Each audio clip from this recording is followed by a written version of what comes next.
Hello guys, welcome to my YouTube channel. Actually నేను ఒక story రాశాను. ఆ స్టోరీని మీకు చెప్పాలనుకుంటున్నాను.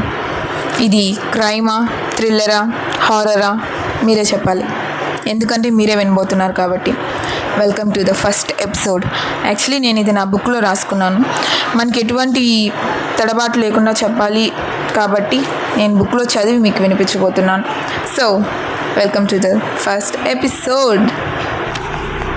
ఒక ఎస్ఐ క్రైమ్ ఇన్సిడెంట్ జరిగిన చోటుకి బైక్లో వస్తూ ఉంటాడు. దారిలో తన కానిస్టేబుల్ని ఎక్కించుకొని, ఇప్పుడు ఎక్కడికి వెళ్తున్నాం వాసు అని అంటాడు ఆ ఎస్ఐ.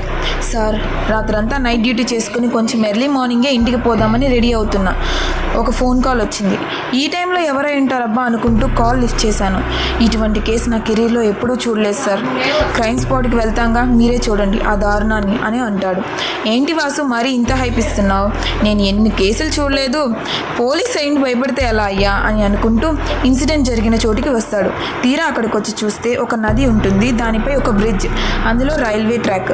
ఆ నదికి ఒక మూలగా ఒక వ్యక్తి ఒంటి నిండా గాయాలతో చాలా అనుమానాస్పదంగా అక్కడ పడిపోయి ఉంటాడు. మరీ ముఖ్యంగా అతని ఛాతీపై లీవ్ హర్ అనే ఇంగ్లీష్లో కత్తి లాంటి షార్ప్ ఆబ్జెక్ట్తో గాయపరిచి రాసినట్టుగా ఉంటుంది. ఇక అసలు విషయానికి వస్తే అతను ఇంకా చనిపోలేదు. ఊపిరితో స్పృహ లేకుండా అక్కడ పడి ఉంటాడు. అతని గాయాలు చూస్తే ఇంత నరకం చూపించిన వాళ్ళు ఎందుకు చంపకుండా వదిలారు అనే డౌట్ ఖచ్చితంగా వస్తుంది. ఆ వ్యక్తిని చూడగానే ఎస్ఐకి చెమటలు పడతాయి. చాలా సస్పీషియస్గా ఉండే ఈ కేసు అనుకుంటూ వెంటనే కంప్లైంట్ ఫైల్ చేయండి, విక్టిమ్ని హాస్పిటల్లో జాయిన్ చేయండి, స్పృహలోకి రాగానే ఎంక్వైరీ చేద్దాం, ఫస్ట్ ఇక్కడ జనాన్ని క్లియర్ చేయండి అయ్యా అని అనుకుంటూ కేసు గురించి ఆలోచిస్తూ వెళ్ళిపోతాడు. సబ్స్క్రైబ్.